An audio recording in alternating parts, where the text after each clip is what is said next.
Hey guys, happy Saturday.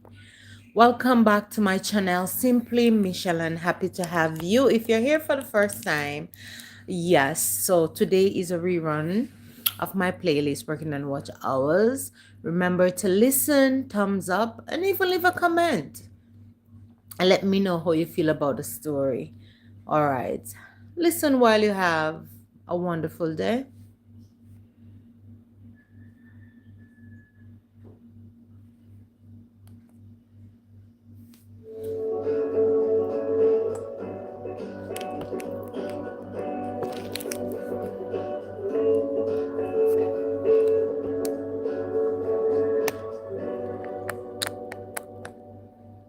Hey guys, welcome back to another video. And if you're here for the first time, welcome to my channel, Simply Michelle, and happy to have you.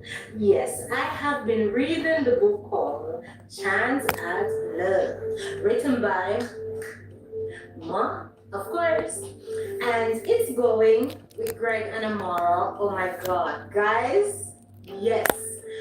Finally, they're on their honeymoon last week where we left off. Being together for the very first time. 27-year-old Virgin Greg and 25-year-old Virgin Amara. And it's not a crime, guys, to abstain when you're single. And for some reason, they have both accidentally been in a situation where they're each other's first and they had a wonderful time on their honeymoon. If you don't believe it, go and check it out. Yes, you. Yes, you are rolling your eyes. Yeah, so there are previous videos. If you're here for the first time videos, you can go on, check them out and be abreast as to what is happening, where we are, where we're going with this story. So without itching, let's get right into the story to see what is happening this week. The morning sun poured gold through the linen curtains of their private villa in England. The gentle roar of the ocean below harmonized with the distant sound of seagulls. Greg, wake up! You're missing the sunshine. Wake up! You're missing the beautiful sunrise, hon, said Amara. Greg, half asleep, blinked, putting her close. I think the sunrise can wait a few more minutes. She laughed, nudging him gently. Nope. Today is the start of our adventures. Come on. The island won't explore itself. They dressed casually, sandals in hand, and walked barefooted along the soft sand. The early morning breeze brought the scent of salt and hibiscus, a perfect beginning to the week-long scheme. There was a new rhythm in their lives now, one born from love, freedom, and the thrill of discovery.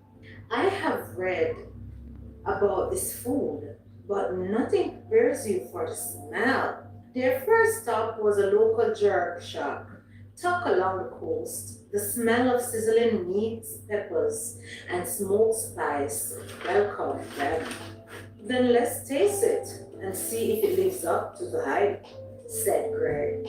They sampled jerk chicken, festival bread, and freshly fried plantains. Greg tried his first scoop of ackee and saltfish, Jamaican's national dish. His face light up with surprise. Mmm, I think I'm in love with the food. Amara chuckled. Noted. But the real experience? Watching the locals dance while cooking. Nearby, a small group of musicians played reggae rhythms. Regular more joined them, laughing as they tried to mimic the moves, getting encouragement from locals who cheered their efforts. Later, they visited the Negro Lighthouse, standing atop the cliff, the waves crashing below. Greg wrapped his arms around her. You sure you're this not is exactly where I want to spend the rest of my life with you, said Greg. Promise? Mora asked. Greg responded, forever and a day. A day trip brought them to Urias, Dunn's River Falls, beckoned with cascading waters and climbing trails. The climb was a mix of exhilaration and teamwork. Greg and Amora helped each other across slippery rocks, their laughter echoing over the roar of the falls. At the top, water spraying over them, Greg pulled Amora close. Some things are worth getting soaked for, don't you think? Asked Greg. Amara laughing, wiping water from her face. And some things are worth a lifetime of adventure, she said. But afterward, they stopped at a local craft market. Amara admired woven baskets, vibrant paintings, and handmade jewelry. Greg encouraged her to pick a few pieces as they eat, smiling at her excitement over it all. These colors, they are so alive and vibrant. Just like you, said Greg, grinning. They traveled to Montego Bay the next day. The Rose Hall Great House stood grandly, a reminder of Jamaica's colonial history. Greg had wanted to visit from years ago when he came to Jamaica for the first time at Ben and Tessa's wedding. But this time around, he's happy that he had saved the moment for now to visit with Amara, the love of his life.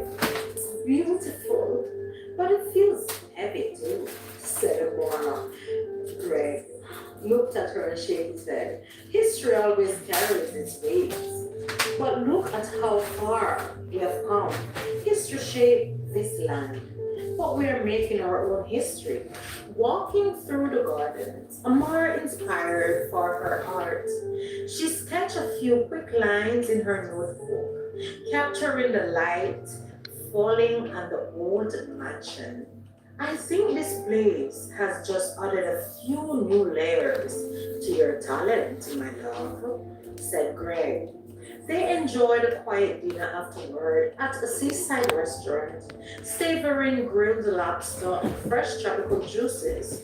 Greg whispered compliments. Amora blushed, and their hands never let go. Midweek, some of their friends joined them. Ben and Tessa flew in with their flew in, of course, with their friends for the wedding. Julie and Michael tag along, also Ashley and Samuel. Tessa regretted that he could not have carried the kids, her children, but they promised to do so on their next visit. Thought we'll crush your honeymoon a little, said Ben. Nothing beats Jamaican rum and sun, he carried on. Laughter and teasing filled the villa. Amora introduced everyone to her favorite beach spots, while Greg showed off his snorkeling skills. Watching Greg interact with friends and family, Amora saw a deeper layer of his character warmth, generosity, and joy. She fell in love all over again. Mm. Evenings were spent around bonfires, sharing stories, roasting marshmallows, and dancing under the stars. After the friends departed, leaving them once more on their honeymoon, Greg and Amor returned to a private moment. Welcome, Johnny B. All of Boy. this, it's Welcome, Johnny perfect. B. But nothing compares to And just Pop being Roma. Welcome, together, guys. said Greg. I feel it too. The island, the food, the adventures. But this, us, it's the heartbeat of everything. Agreed, Mara. They walk along a secluded beach, listening to the waves. Greg wrapped his arm around Amara, holding her close. Oh, the connection, the unspoken yet palpable, grew stronger each day. These were the moments that built the core of their relationship trust, tenderness, and shared experiences that would outlast distance and challenges. Next day, they explored Port Antonia, having the time of their lives, visiting the Blue Lagoon, swimming in the turquoise water. The gentle mist brushed in their faces. Amora laughed freely, her curls bouncing with every movement. Greg tried his hand at paddleboarding, Amara teasing him when his hand waddled. Hey, I am a doctor, not an Olympic athlete, said Greg, being defensive. They sampled Jamaican patties, ooh, one of Amara's favorites, fresh coconuts, and street side jerk pork. Each bite was accompanied by laughter and playful arguments over whose choice was better. Even the simplest moments, tasting new foods, getting lost in town streets, sharing jokes, deepen their bond, proving that love thrives both grand gestures and everyday joys. Sunset brought another serene moment. The couple sat on a terrace overlooking the horizon. Do you think all of this happiness can really last? Asked Amora. It has to. We have built it carefully, and nothing worth having is easy. We'll navigate life just like we navigate the island together, said Greg. Soft jazz music with the sea breeze. Amora leaned against Greg, their fingers intertwined, both feeling an unspoken promise of lifelong companionship. They spent a day helping a local they spent a day helping at a local art program where Amara taught children painting techniques. Greg insisted, sharing lessons in health and hygiene, turning the day into a community exchange. This fusion of work and pleasure, love and service, brought purpose to their honeymoon. It was about connecting with the land and people that had shaped Amara's identity. Evening walks brought quiet moments of reflection. Greg whispered plans for his new clinic. Amara shared sketches for her portfolio, dreams intertwined with laughter and playful nudges. The last night arrived. They dined under candlelight on the beach, waves gentle lapping at their throats. This week, this island, it's a memory I will carry forever. But the best part, what? Asked Amara, interrupting Greg. I was saying the best part was you always, you. It have always been you. That's the best part for me, being with you. And this is something I wanted to ask you from the very first time we entered that cabin. And be honest with me, Amara. How was it being with me? I know it was your first time and it was also mine. So how was it for you? Apart from the fact that I could see your expression that you were in the days. But I want to hear it from you. She blushed. Amara digged her feet in the sand as a little child, face all red. To be honest, Greg, even though I didn't know what to expect, but most of all, I remember and enjoy how tender and gentle everything felt because you were so patient and I am grateful that you took your time with me. You didn't get carried away, but you helped me to savor every moment, every touch. And most of all, even up the point that you entered, it felt it felt like out of this world and her face began to get big even the more. Why are you so blushing? This is not something, Greg, stop. This is not something that is easy for me to express. Why? Why is that? It's me. We've always been open. This is different. Well, as I was saying, you were gentle, and that meant the world. And you took your time, but I can't find the words to express it. But I just wanted to know that I will never forget that moment. It was everything that I didn't know that I needed, to be honest. And just being with you in that way, it feels so complete, as if we are one, finally. Ah, said Greg. Absolutely. I do felt the same way. I felt out of this world, to be honest. And it worth the wait. My 27 years of keeping myself, it really well worth the wait. And most of all, just knowing that my first time is with a woman that I love and I plan to love for the rest of my life makes it even more magical. I really have nothing to compare it to, and that's what makes it special for me. I get what you're saying, said Amara. They shared a long, lingering kiss under the stars, the soft Caribbean breeze carrying the promise of the future. As they packed for the journey back home, hearts full and spirits light, they knew this honeymoon was only the prelude. Life would challenge them, yeah. Distance might test them, but love, true love, have been forged steady and unshakable in the heart of Jamaica. Conversation before the flight. The Boston crew. The night air in Jamaica was warm, carrying the sound of the sea and the distant music drifting in and out like a memory that refused to settle. It was their last night together before Boston reclaimed them.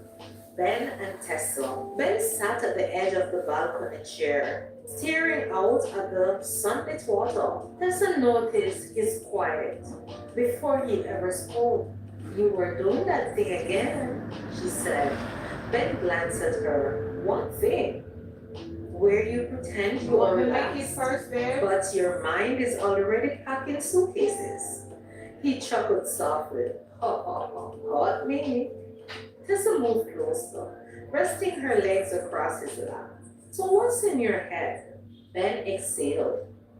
Back home, everything feels loud. Expectations, schedules, pressure. Here, he gestured towards the sea. Nobody's asking me who I'm supposed to be. Tessa reached for his hand. You know, you didn't have, you know, you don't have to perform for me, right? I know, he said quietly, but I forget sometimes. She squeezed his fingers. Then let Jamaica remind you. And when we are back in Boston, let me remind you again. Ben smiled, softer now. Promise? He asked. Always, she said. Ashley and Sam. Ashley leaned against the railing near the garden, arms crossed, watching Sam trace patterns in the gravel with his toes. You have been quiet all evening, she said. That's never a good sign. Sam laughed lightly. Ha ha ha. You make it sound dangerous. It is, she replied, so tough. He looked at her. Well, I keep thinking about how simple things are here. People stop to talk. They look at each other. Oh, I feel like we're always racing. Ashley tilted her head. And? And I don't want us to race past each other, my love. That caught her attention. She stopped closer. Are you saying you think we are? I am saying I don't want to wake up one day realizing I never said the things that mattered. Ashley swallowed. Like what?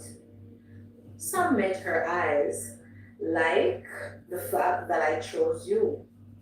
Not out of habit, not convenience. I chose you. Her voice softened. You know, I need to hear that sometimes. I know, he said.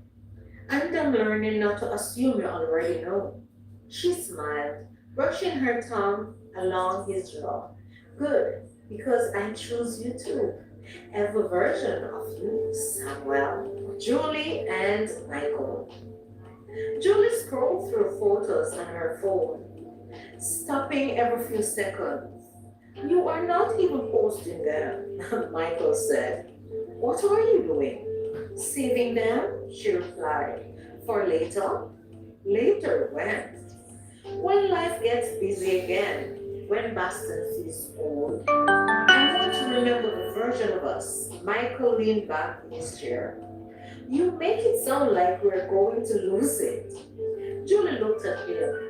We won't lose it, but we'll forget how it felt or how it felt. He studied her face. You're afraid of forgetting? I am afraid of us becoming efficient instead of intentional. Michael reached for her hand. Then don't let me. Julie smiled. That's not fair.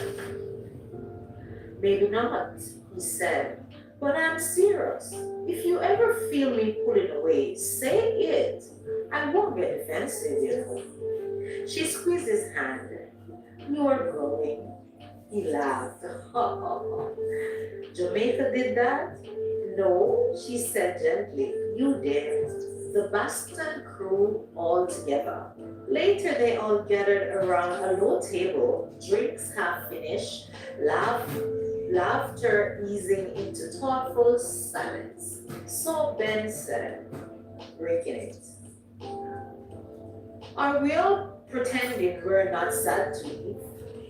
Tessa shook her head. I am not pretending. Ashley sighed. Same. I don't want to go back to alarms and emails. Julie smiled wistfully. And I don't want to go back to forgetting how to breathe. Sam reached for his glass. Then maybe we don't go back. The same. Michael nodded. Maybe we take this with us.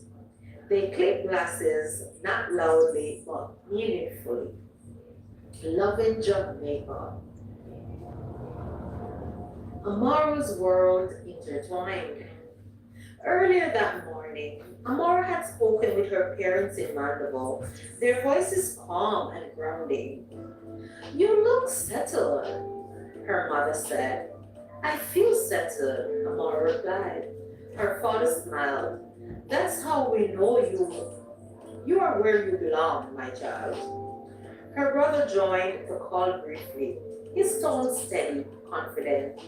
I am back in court next week, he said. Feels different this time. Because you are different, Amara admitted. He nodded. Because I know why I'm fighting now. Later, Greg held Amara Yeah. close, whispering, Your Welcome, family, they're MTC. strong. Welcome in, darling. So are we, she replied. As the night deepened, the Boston crew lingered, unwilling to rush the goodbye. Tomorrow planes will carry them north. Responsibilities will return. They already said their goodbyes to the James. But tonight, words had been spoken, truths had been shared, and Jamaica had done what it always did, slow people down just long enough to remind them who they are. So true. Ain't that the truth? After the honeymoon, the villa in Negril faded them as Greg and Amora returned to the rhythms of Jamaica. A soft ache of longing trailing them like the waves felt on the shore. Greg's clinic awaited the orderly chaos of patients, schedules, and administrative work, a stark contrast to the freedom of their Amar's art studio, a spacious sunlight space gifted by both Greg and his parents, called to her in a different way. Canvases leaned against walls, brushes arranged neatly in drawers, and a small gallery corner already displaying her past works. It was hers, a sanctuary where her creativity could breathe, but also a space she felt Greg's love had trusted, reflected in every corner. Even amid the return to normalcy, their hearts carried the secret warmth of their first night as husband and wife. an intimacy that neither had shared before, but both had approached with love, reverence, and unspoken promises. Greg walked through the clinic, checking patient charts, but his mind wandered. Each time he examined a patient, he caught in Amara's laugh, the way her hair followed across her as they danced under the moonlight in April, and the tender closeness of their wedding night. Meanwhile, Amara arranged her studio, carefully placing her wedding gift for Greg, a custom hand-carved easel. She touched her pens, her brush pencils, lightly, thinking of the night before their honeymoon ended, when they gave themselves entirely to each other, over and over again. Amara's thoughts, he's so careful, so gentle, and yet there's this fire beneath his touch, his intensity that never expected but somehow felt ready. It had been quiet at the villa that night. The room was bathed in moonlight filtering through gauzy corridor. Greg had taken Amara's hand in his, tracing her fingers softly as they both sat on the edge of the bed. Words were unnecessary. The air between them hummed with anticipation and trust. Greg, Greg's touch was reverent, gentle, caresses along her arms, a brush of lips across her temple, the subtle press of his body against hers. Amara responded with instinctively Bless you. leaning closer, her heartbeat echoed his. It was not about haste, nor about discovery of physicality alone. It was about the intertwining of souls, the giving and receiving of vulnerability, and the understanding that they were stepping into a sacred place and space together. They explored one another slowly, hands tracing paths with tenderness that felt shivers along nerves not yet awakened. Each sigh and quiet laugh carried the weight of trust. The thrill of intimacy balanced with emotional renaissance. Greg held her close, whispered words that made her heart soar. Amara's inner voice, this love, this is the depth I've been searching for. The patience, the care, it's perfect.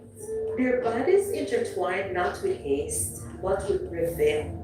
A symphony of shared breath, warmth, closeness. Greg's hand rested slightly along her back, pulling her nearer, while Amara's fingers traced the contour of his face. There was laughter amidst the shivers, the soft murmurs of reassurance, and the electric thrills of first discovery.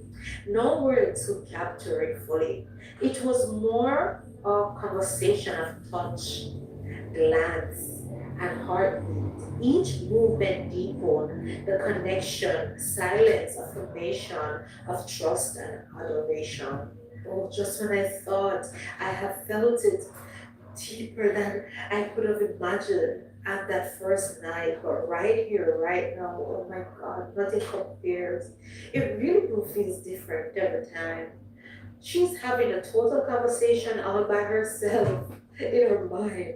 Oh my God, she continued. By the time dawn approached, both felt a new bond forged, one that would hold through distance, stress, challenges ahead. It was a consummation of more than marriage. Oh, it felt like the first time, yet it was not. It was the sealing of a promise, body and soul. Just when she thought they had done that already, but this time, oh my God, it felt different. Is this the way it's going to be for the rest of my life? Her inner goddess jumped for joy by the mere thought of forever with this man. Morning light brought the afternoon. Greg watched Amara as she stretched. The soft curve of her smile lit him up the room. He reached out and they held hands across the sheets, fingers intertwined. You were incredible, said Greg, blushing softly from ear to ear with a big humongous smile. Amara said, so were you. I feel like I have known this moment forever, and yet it was everything I have imagined. Yes, our first time was magical, but I don't know. This time feels and felt even better. Is this the way it's going to be for the rest of her life? Greg threw back himself in the bed and kicking his legs in the air could not help back the humongous laugh. They laughed quietly, brushing, brushing strands of hair from one another's face. There was a sweetness to it, a reverence that made their intimacy feel sacred.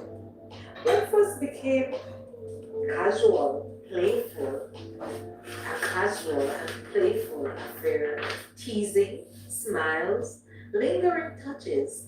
But the memory of last night and even their honeymoon lingered like a gentle warmth under their skin.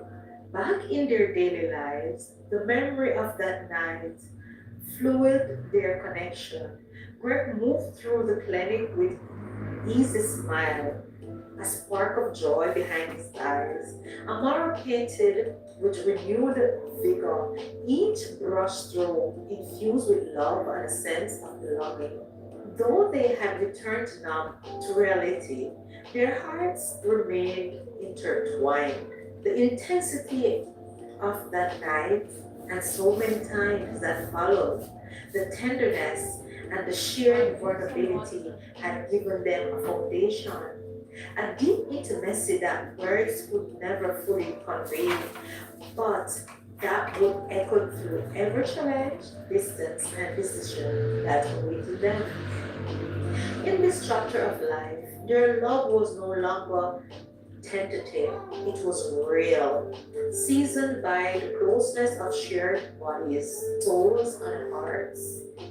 A love that could weather any storm, and one that promised a lifetime of discovery together.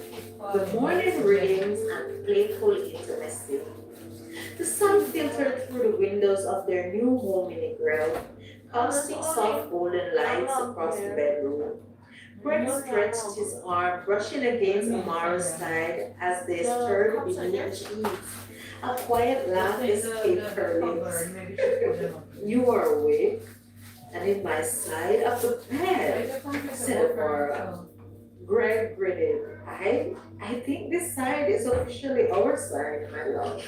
Their laughter mingled, filling the room with warmth. Greg leaned down, kissing her shoulder, then trailing soft kisses along her neck. Amara responded instinctively, her fingers tracing the line of his jaw, the intimacy easy, playful and tender. It seemed to be her favorite thing to do. Even as they had consummated their marriage and their honeymoon, the thrill of discovering each other a new labor. The comfort of knowing they belong to each other was balanced by the excitement of exploring the layers of their intimacy.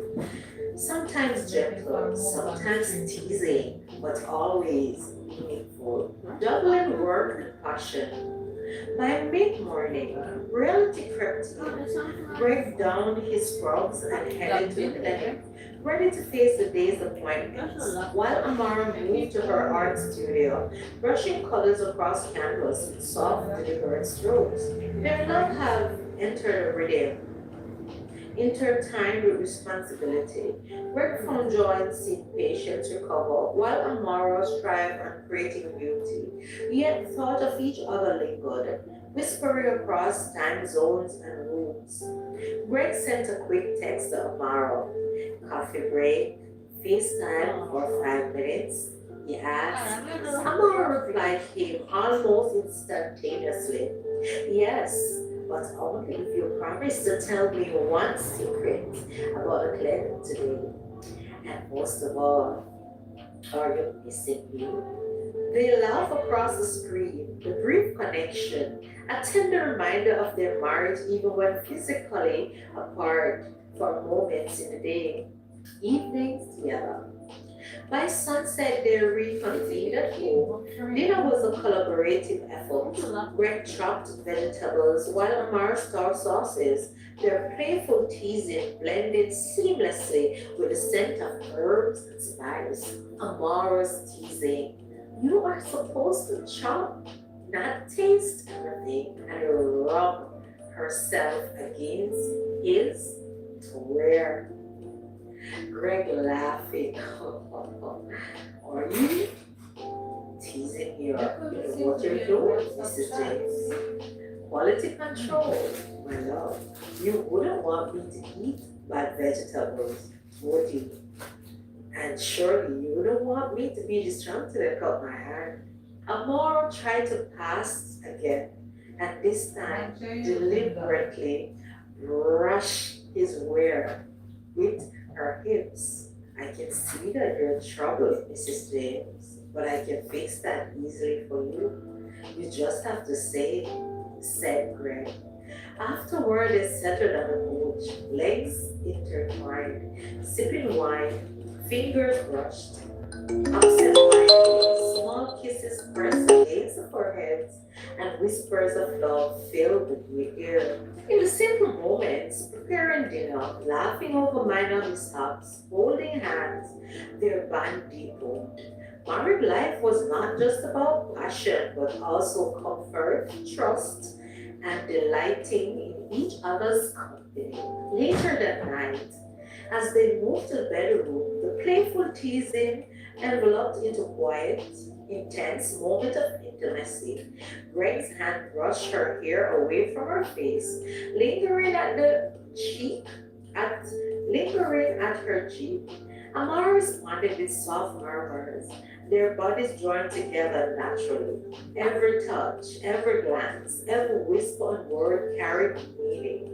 They explored each other not only physically but emotionally, teasing the sweetness of sheer vulnerability, a gentle intensity that mirrored their love. They moved together with reverence and joy, discovering the unspoken language of married intimacy.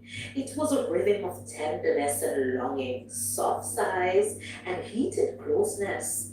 The culmination of years of emotional trust finally meeting the physical expression of their love. The next morning, Amara woke with Greg's arm draped over her, holding her close. The warmth of their night lingered, leaving a contented, tender ache that neither wanted to break. Greg whispering, you make the mornings feel like a second honeymoon every day, my love. Amara smiled sleepily, pressing her lips to his chest. They balanced this tender intimacy with their responsibilities, regular patients and appointments, and clinics management, Amara with canvases, orders, and her students' growing reputation. Even in the daily grind, the memory of their closeness colored every action, reminding them of their shared devotion. FaceTime one talk with Boston friends. Later that afternoon, Greg's phone buzzed. A FaceTime call came from Tessa, Julie, Ashley. Lit up the screen. Amar giggled as Greg hesitated, knowing exactly what was coming. Tessa smiled mischievously. Come on, Greg, you have to tell us something. Married life? Is it? Is she treating you well? You promised to tell us everything, said Tessa. Don't be shy. We know you were a virgin. Now that you have a beautiful wife, spill the tea already. said Julie playfully. Greg blushed, looking at Amara, who laughed softly. Really, guys? You're going to interrogate me like this? Yes, we are all married people here. Come on, spill the tea, Greg. We're family now. You married an amazing woman. We want all the details. Don't hold back, said Ashley. Amara leaned closer to Greg, whispering, don't worry, love. Just smile and play along. It's alright. Cheered Amara. They shared a playful, conspiratorial laugh as Greg recounted innocent and sweet moments cooking together. Little kisses, the fun of rediscovering each other. While the ladies teased and pressed for more, it was light-hearted, humorous, and intimate, strengthening their connection even across continents. The two of them sat on their balcony overlooking the sea. The tropical breeze carried the scent of salted blossoms, wrapping them in calm intimacy. Even with the teasing, I love that they are so excited for us. It makes me feel part of a bigger family, said Mora. And I love that we can laugh like this, even married life. When it's responsibility, feels like an adventure because it's with you, said Greg. They kissed softly, lingering, knowing that life would bring challenges, distance, and obligations. But for now, they were together, balancing passion, work, friendship, and love, and discovering the joy of building a life in harmony, full of laughter, intimacy, and emotional closeness. In these days after the wedding, amidst the art, the clinic, and the playful FaceTimes, their marriage blossomed, tender, joyful, and resilient. And even as they faced long distance moments or teasing friends, their love deepened, anchored in trust, passion, and shared dreams. The week before Greg's trip was filled with quiet anticipation and subtle tension. Though it was only 3 weeks, both of them felt the weight of separation.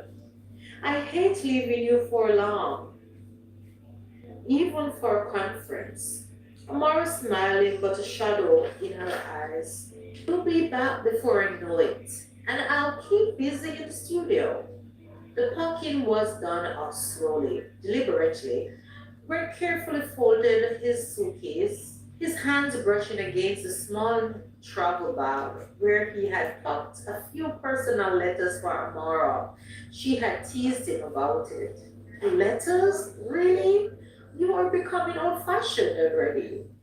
Teased Amara. Maybe. But it's something that's yours while I'm away. Something tangible you can hold when my voice isn't around. They embraced, lingering the moment, savoring the calm before the storm. Even a 3 week separation felt monumental, a test of their newfound marriage intimacy. The first day apart. Once Greg left, the apartment felt quieter. Amara moved through her daily routine, organizing her art studio, reviewing new gallery pieces, and preparing for upcoming exhibitions.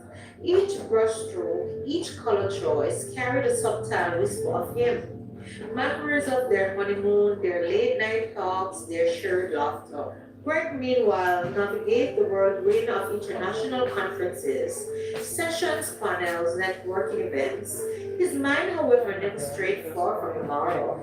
Each free moment he drafted letters or sent quick messages, playful or tender, trying to bridge the miles between them. I saw a painting here that reminds me of you. The light in her colors, the motion in her strokes made me think of our studio. Missing you, texted Greg. I replied, careful, husband. You are making me blush in the studio. I will have to paint a masterpiece in your honor now. So brief, these exchanges became lifelines, small threads keeping their hearts entwined across the content. Amara had taken to writing back. Two long letters folded neatly in envelopes, some with sketches of her newest work, some with small notes stuck in little secrets.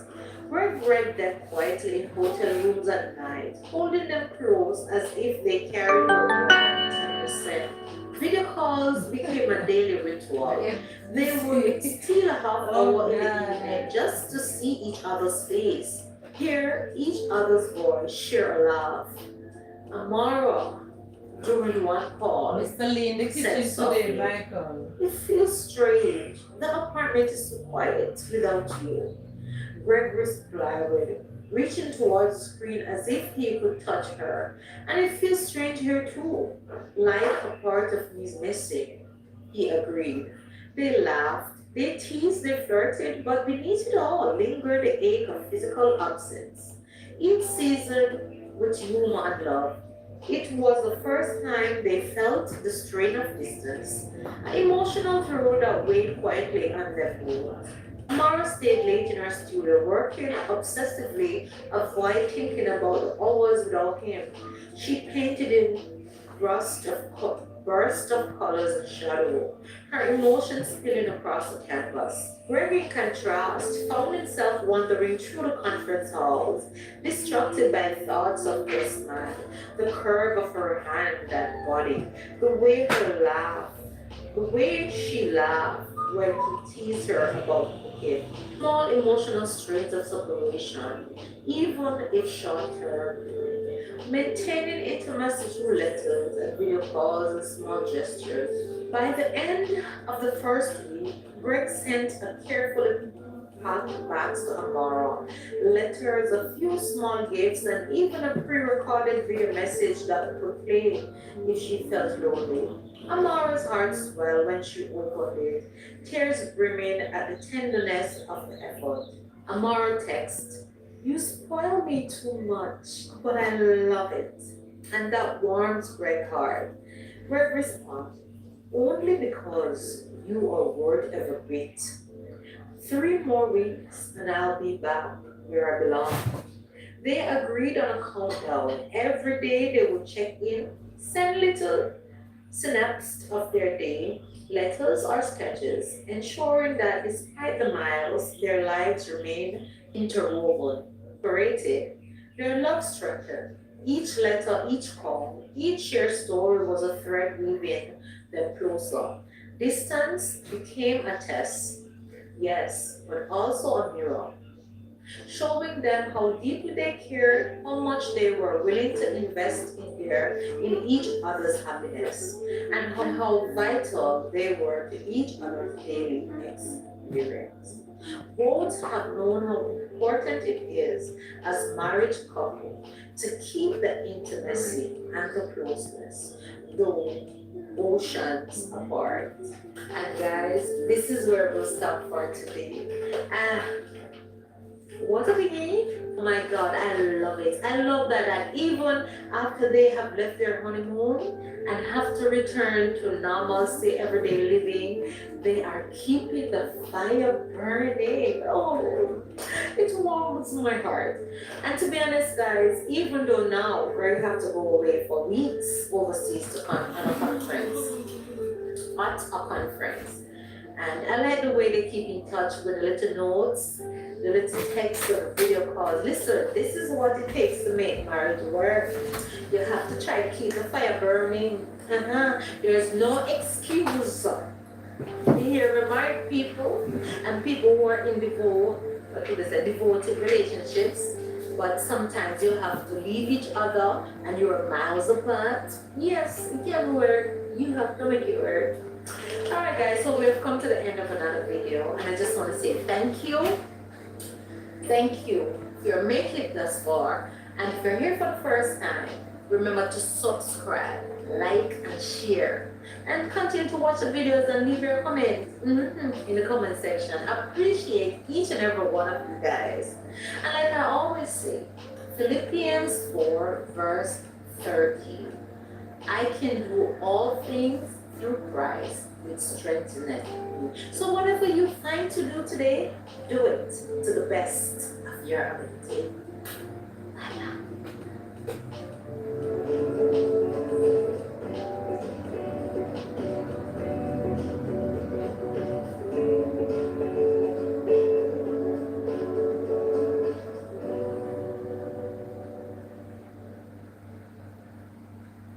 So glad my bed already now.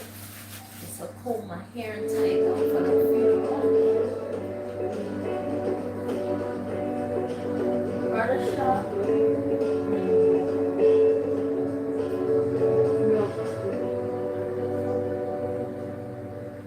Welcome back to my channel, Simply Michelle, and happy to have you. If you're here for the first time, I have been reading the story called Chance at Love.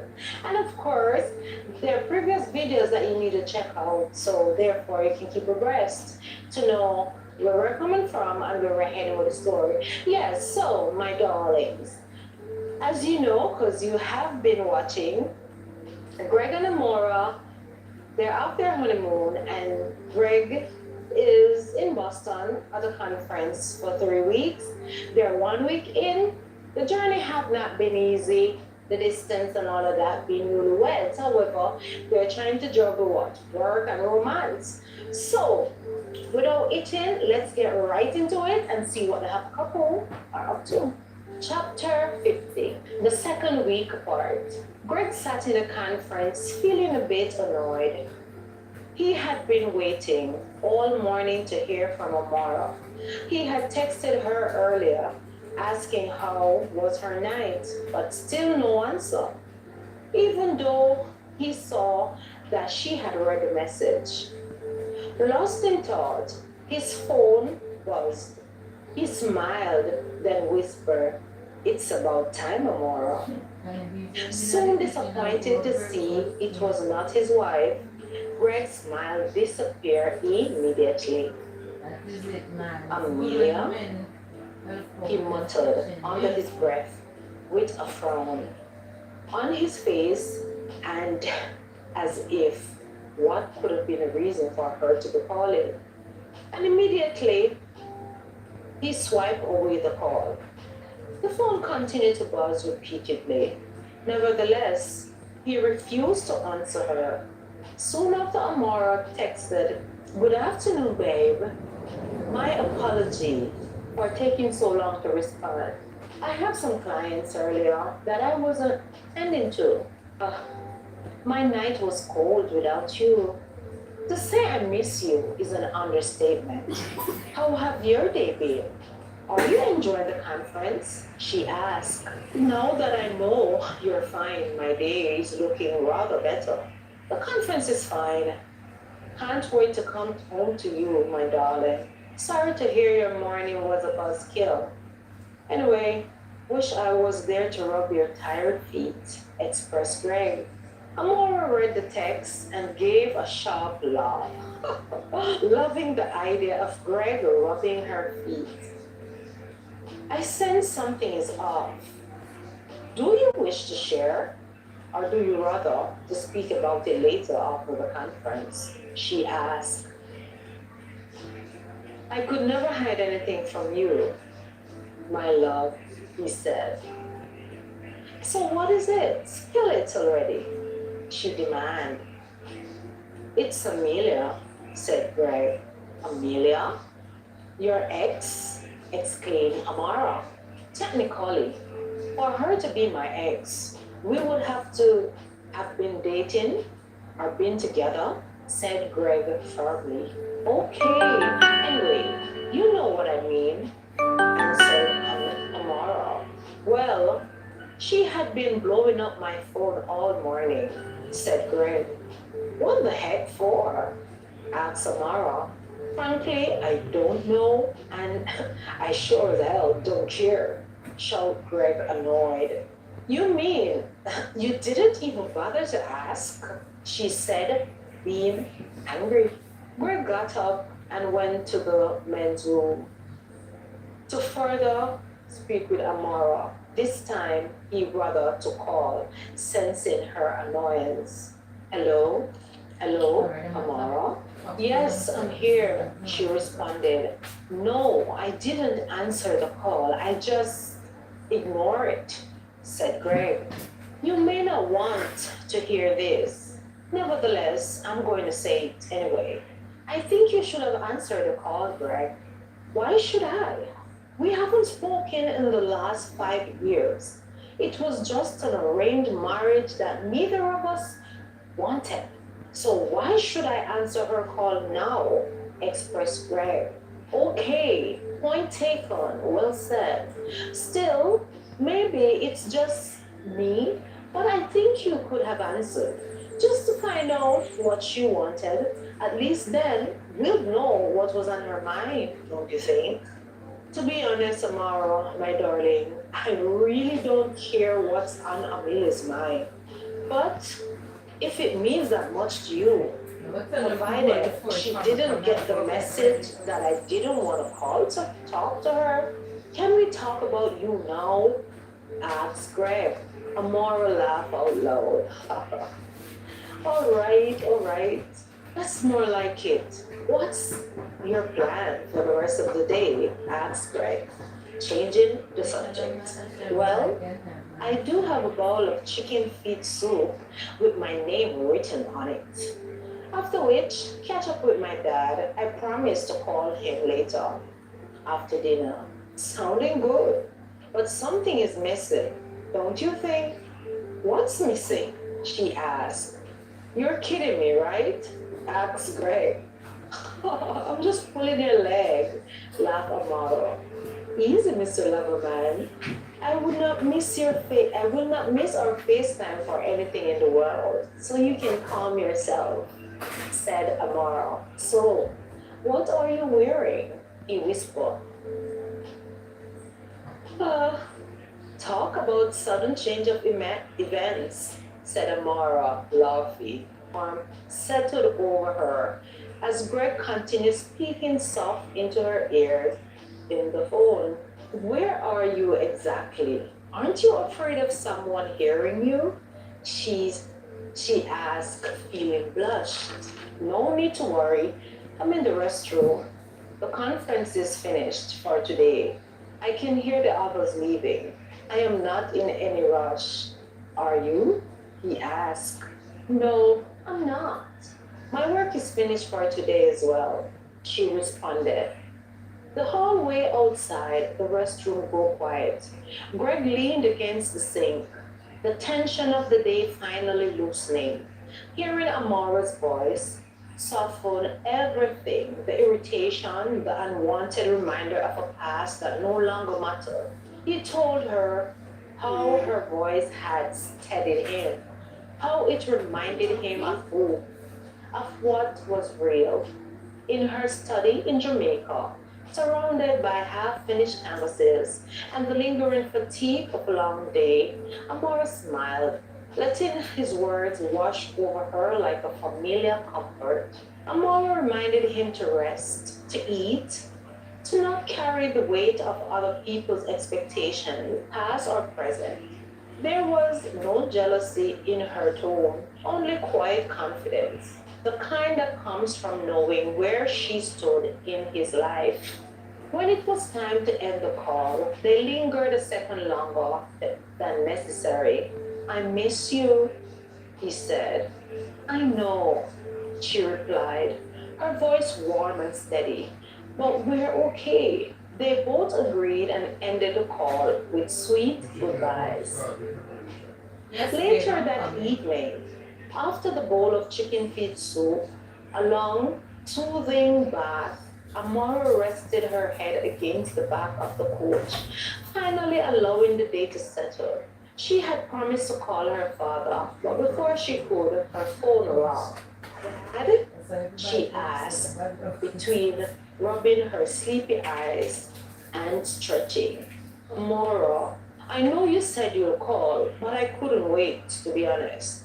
I just want to hear your voice, my daughter. It's okay, Dad. I am glad you called.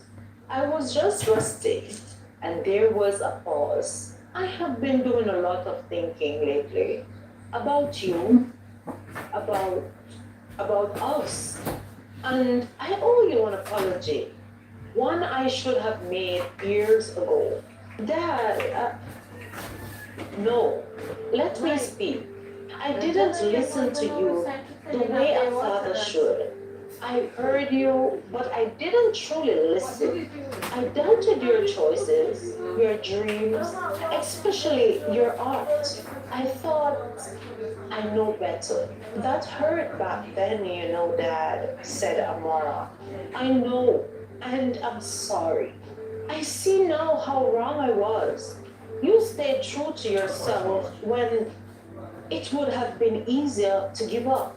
You held on to your calling, girl. And look at you now. Your work being seen and admired all over the world. You didn't just become an painter, Amara. You became an artist, expressed her dad. That means more to me than you know, Daddy. And Greg, I want you to know this is clearly I'm important. And it's important to me, Amara, that you chose well. And I think that is why I was so hard on you, my love. He respects you. He stands with you, not over you. I can hear it in your voice how loved and secure you are. Amara smiling through emotion, then said, he believes in me, Dad. Always has. That's what a good man does, my daughter. I wish I had trusted your judgment sooner. About him, about your life, about your heart. But from now on, I do completely, said Amara's dad. Thank you, Daddy. I have waited a long time to hear that. I appreciate it, said Amara. You have grown into a remarkable woman, Amara. Strong, kind, and fearless in your own way. I am proud to call you my daughter. I love you, Daddy. I love you too. Always have. I just wish I'd shown it better, said Amara's dad as they ended the call. Amara got to her feet, walked to the end of the terrace, bracing her hands on the railing. She leaned over, welcoming the cold air from the sea, caressing her face. She needed that to remind her that this moment of release she had just shared with her dad was real. The sound of her phone ringing broke her chain of thought. Hey, baby, I had the best talk with my dad. A few minutes ago, actually. Awesome. You sound excited. So it must be real good, responded Greg. Oh my God, babe. This is something I had prayed for, cried for, since I can remember. He had apologized for everything. Can you believe it? My dad apologizing to me. Oh, babe. I can't believe it. Yes, I can, my darling. You are an amazing person and woman. I know your parents would have seen it eventually. Oh, babe, you're too sweet. Seriously, Amara. Put fun and joke to the side. Your dad do loves you, said Greg. I know, babe. But there was a time I did felt uncertain. He even expressed how proud he is of me. Choosing you, truly, I don't think this day can get any better, said Amara, with the chill in her voice. Not even if I was standing at the front door, teased Greg. Love Amara. Well, that's a different story in entirety, she said. I am indeed happy to know both our families are now on board with our relationship, said Greg. Greg stared at his phone as it vibrated. The screen lit up the Boston apartment. Amelia? He whispered. The name alone tightened something in his chest, not longing nor regret, but irritation. All dust being kicked up where the ground had long been settled. Amara's voice drifted through the phone. He still held it to his ear, warm with the sound of Jamaica in the background. The hum of insects, the distant laughter of family. Greg? She asked softly. Are you still there? I am here, he replied, exhaling. Another call came in, explained Greg. There was a pause. From who? Asked Samara. He hesitated just long enough for her to know. Amelia.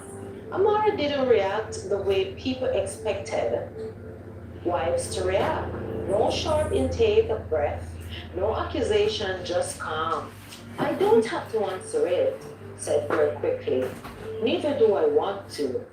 I have told you before, I have no interest in reopening anything from a past, expressed Greg. I know, Amara said gently, and I trust you entirely. But remember what I told you before? She asked. Greg leaned back against the headboard, rubbing his forehead. That sometimes it's better to face things head on. Yes, said Amara. Answer it. Hear what she wants. Then let it end properly. Instructed Amara. Greg frowned. I don't like this. I don't like this one bit. I know, love, Amara replied. But whatever she's calling for, it can't touch us if we don't let it. The phone buzzed again, more insistently this time. Red looked at the screen as if it had personally offended him.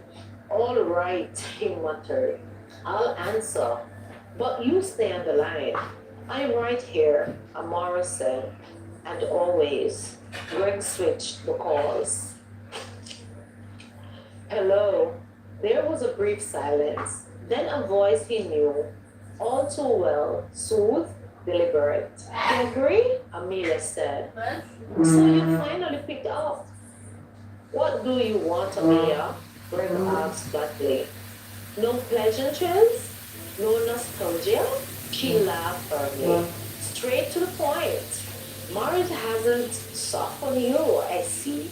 So is that your reason for calling me? Greg asked. Another pause. He could almost hear her calculating. I heard you're married, she said at last. Yes, Greg replied without hesitation. I am very and happily. Happily, she repeated, teasing the word. That was fast, wasn't it? All those years our families planned, and suddenly you're a husband to someone else. What the heck, Amelia? Must be pranking the heck out of me. Are you have gone totally insane, girl? Said Greg. Our engagement was an arrangement. Business transaction, Greg said, his voice firm. You and I both knew we didn't want it. We agreed on that. What happened to your man, Trevor? Or let me guess, it didn't work out? Said Greg. That was before Amelia counted. That was before Amelia passed and then continued. Before you move on so completely, before you married her. Greg's jaw tightened. The conversation is going nowhere, said Greg. Oh, I think it is, Amelia said coolly. I just wanted to understand what kind of a woman would make you forget your past so easily, Gregory. Greg didn't raise his voice. He didn't need to. My past doesn't define my marriage, he said. And my wife doesn't compete with anyone, least of all an arrangement that never had love nor interest in it. Clap back, Greg. There it was. Amelia's tone sharper. Does she know everything about you, Greg? Amelia asked. Your debts, your family pressures, the nights you complained about expectations you never asked for. Amora's hand tightened around her phone on the other side of the ocean, but her voice stayed steady as she whispered, I am still here. Yes, Greg said clearly, answering both women at the same time. She knows, and she stood with me anyway.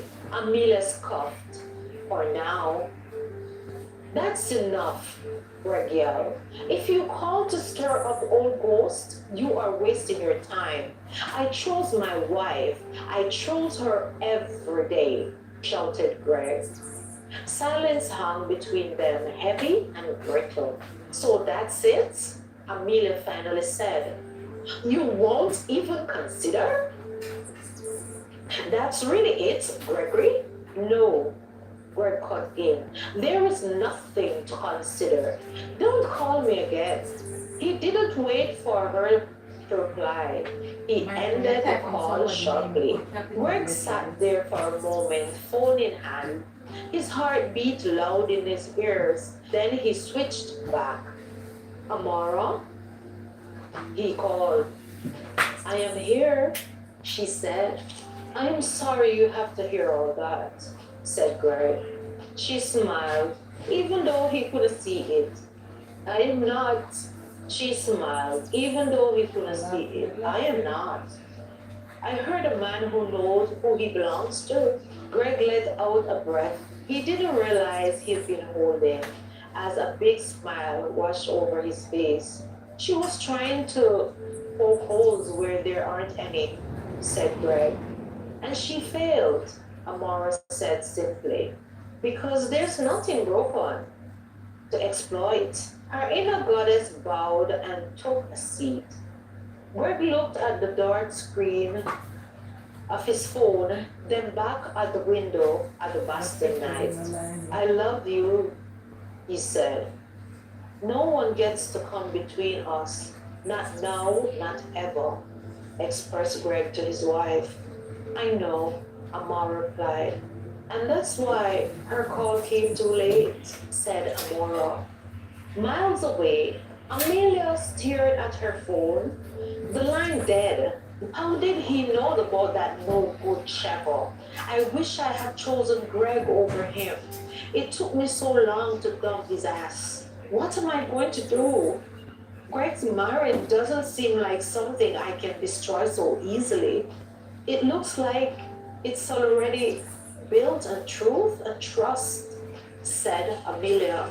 Amelia's jealousy had nothing to do with love lost. It was wounded pride. For years, the arranged engagement to Greg had been nothing more than more formality, a quiet agreement between families. She had never wanted him, not truly. Her heart, reckless and hopefully, had belonged to Trevor. And when Trevor chose someone else and walked away without looking back, the humiliation cut deeper than she ever admitted. Ex-marriage, announced so confidently and lived so openly, became a mirror she didn't ask for. One that reflected what she had lost and what she no longer controlled. Sitting alone, Amelia replayed the truth she rarely faced. Greg had moved on clearly. Honor intact, heart settled. He hadn't begged. He hadn't lingered. He had chosen joy, and that, more than anything, was what stung the most. It wasn't Amara she resented. It was the ease with which Greg had stepped into a future that now felt forever close to her. The trust and truth she sensed in their marriage only sharpened the ache. They didn't steal anything from me, she thought darkly, but they remind me of what I don't have, she thought to herself angrily.